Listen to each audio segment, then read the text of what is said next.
Broers en susters, die teks van ons prediking is Preek 11 vers 1.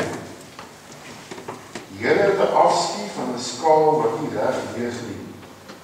Net die regte gewig dra sy goedkeuring weg. Net die regte gewig dra sy goedkeuring weg. Jesus is as hy na handelaar toe gaan en hy koop iets per gewig. Alhoewel jy betaal 'n sekere prys per gewig. As jy baie teleurgestel, as jy by die huis gaan en jy sien, maar hierdie item wat jy gekoop het, weeg eintlik baie minder as wat daar staan, dit weeg. Jy voel jy is verneek. Jy dink dat die handelaar oneerlik is. En dan kom Spreuke en hy bring hierdie beeld in die handel om te verkondig dat jou lewe voor God reg moet weeg. Dat jou skaal voor God moet balanseer. God vra geregtigheid van die wat glo. Hy vra dat jy sal lewe volgens sy wil. En hy verafskied dit wanneer mense oneerlik is in die uitlewing van sy wil. Maar dan sien ons iets wat eintlik vir ons in die eerste opslag eintlik teenstellend is. Jesus kom en hy toon 'n warm belangstelling in tollenaars en sondaars.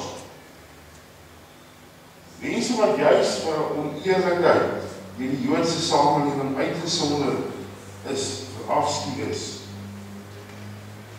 Weet ons die tollenaars is daardie mense wat vir die Romeine gesit in tolgeld insamel het. Dit op sigself was vir die Jode 'n probleem. Maar hulle was oneerlik. Hulle het nie al die geld altyd deurgegee nie. Daarvan vir hulle self gehou. En daarom kan jy ook dink waarom die skaal van hierdie mense vir die Jode nie gebalanseer het nie. Hulle skaal was onakkuraat gewees. En dan die vraag, maar hoe durf Jesus dan toelaat dat hierdie mense met hom meng? Saam met hom op 'n tafel gaan sit en eet. As Jesus dan 'n vrome man was, dan sal hy mos hom juis van die tollenaars en die sondaars weerhou. En dan reageer Jesus daarop. Hy kom en hy vertel juis aan die fariseërs en die skrifgeleerdes 3 gelykenisse. En met hierdie gelykenisse toon hy 'n implikasie aan.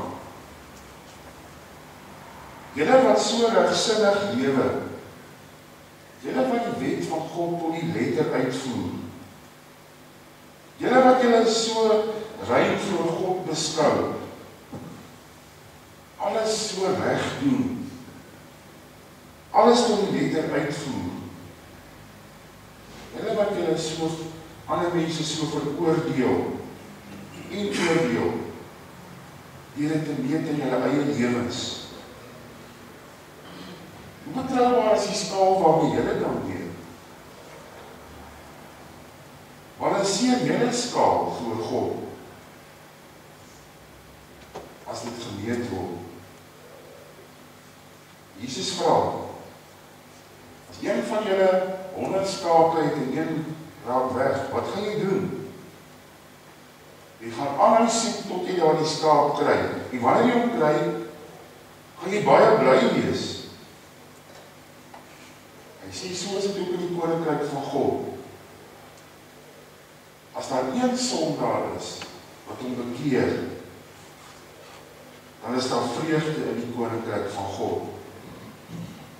Dan vertel hy die gelykenis van die vrou, wat bly is oor haar muntstuk wat sy gevind het, wat weg was.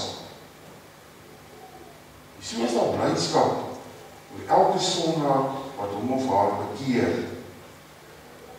wat terugkeer, regsinnig word. vertel in die derde gelykenis wat ons gelees het, waar hy God voorstel as 'n barmhartige vader met 2 kinders wat albei verlore was vir sy koninkryk. Die eerste seun, in hierdie geval die jongste, is die tollenaars en die sondaars. Hierdie man was jong en hy was ongetroud. En hy doen 'n baie ongewone ding. Hy eis sy erfdeel op, terwyl sy pa nog lewe. Toe dit ontvang, sit hy dit om geld om, hy gaan na 'n ver land toe en hy verkoos dit alles, deur losbandig te lewe. Die uiteinde is dat hy in 'n heidenland, daar die mense moet gaan kos bedel, en varke moet oppas. Ek kan vir myself voorstel, 'n Jood, wat heidense kos eet, iemand wat varke oppas, verag deur die Joodse samelewing.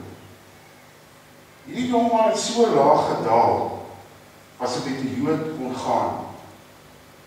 Sy skaal was glad nie in balans nie. Dit het heeltemal omgeswaai. Maar dan sien ons dat die jongman bekeer. Hy gaan terug na sy vaderhuis en hy bely dat hy sondig gelewe het. Hy is selfs bereid om 'n dag nodig in sy pa se koninkryk te word. Want hy besef, hy het enige aanspraak verloor wat hy ook al gehad het. En dan kom die barmhartige vader na vore. Hy ontvang hom terug as sy eie en as 'n eregas. En hy is hierdie seun van hom oorvloedig in genade. Hy gee hom 'n ring, wat beteken dat hy gesag het in sy koninkryk. Dat hy dinge kan doen, kan onderhandel, kan werk. En hy trek vir hom skoene aan. Dat beteken dat hy glad nie 'n slaaf is nie, maar 'n vry man in sy koninkryk. Hierdie barmhartige vader vier fees. Want sy seun was van hom dood en hy lewe weer. Sy was dood, verlore, en sy pa het hom weer terug ontvang in sy koninkryk. En so sê Jesus van die Fariseërs en die skrifgeleerdes, is dit met die tollenaars en die sondaars. Elkeen van hulle wat hulle voor God bekeer, elkeen wie sy lewensskaal voor God in balans gebring word met blydskap en vreugde in die koninkryk van God ontvang. En hulle ontvang geloofsvryheid, word met gesag bekleed. Ja, hulle het die vermoë ontvang om in God se koninkryk te kan werk, al was hulle gebrekkig, al was hulle skaal nie in balans nie. En daarom bemoei Jesus hom juis met hulle. Hy het gekom om 'n verlore muntstuk op te spoor. Hy het gekom om 'n verlore skaap terug te vind, om die verlore seun terug te bring na sy vaderhuis.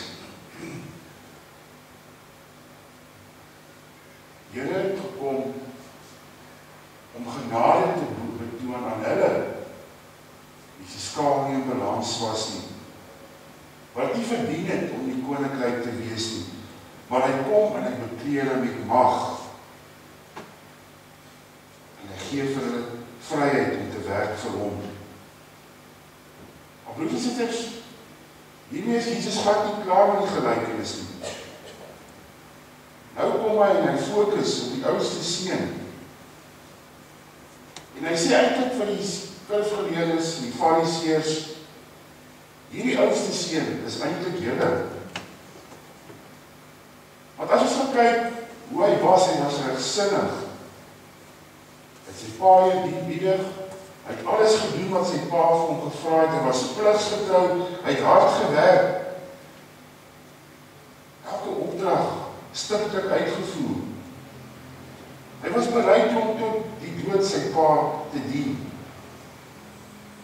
En daarom moes die fariseërs en die skrifgeleerdes dink, sjoe, maar dis eintlik 'n eer. Want dit is ons en ons skaal is in balans voor God. Maar weet jy wat? Daar het een ding gebeur wat die Here vir hulle opwys. Hierdie broer het sy verlore broer verwerk. Hy noem hom nie sy broer nie, maar hierdie seun van pa. En so sê Jesus vir die fariseërs, so is dit met julle en die skrifgeleerdes.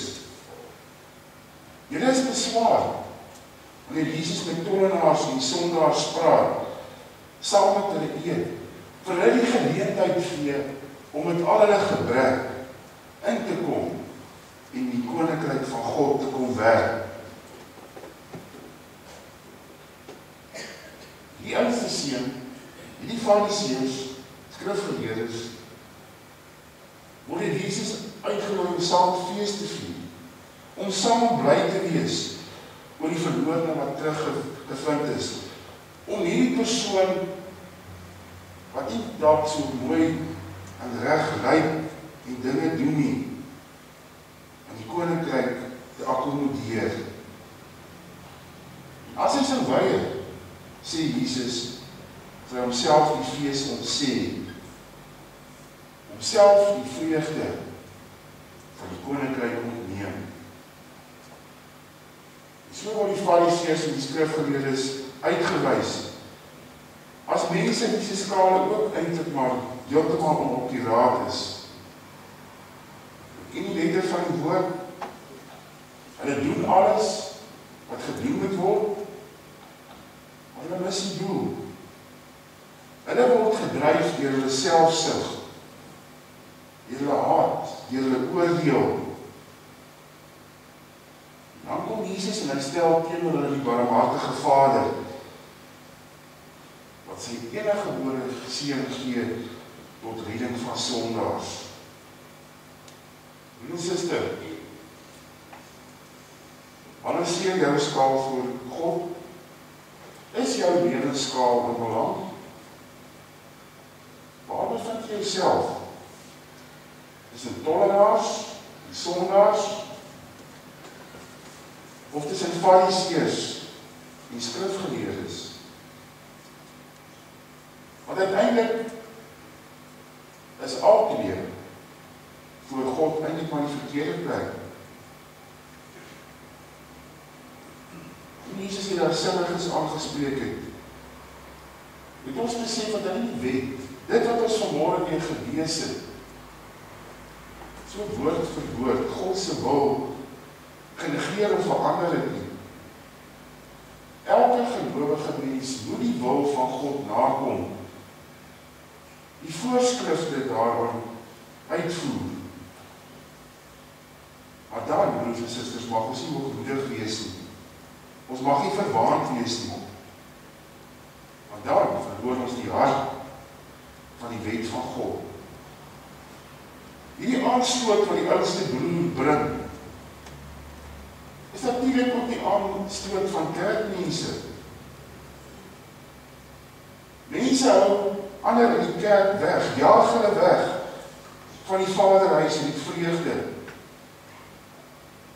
Want hulle reserveer het vir hulself. Ons raak so maklik ongeërg en onbesorg. Ons raak so maklik hoogmoedig en verwaan. God se boodskap gaan so maklik by ons verby. Ek en jou broer en suster moet besef, God het sy seun uit liefde aan die wêreld gegee. Elkeen wat hom of haar bekeer, met elke so een is daar genade.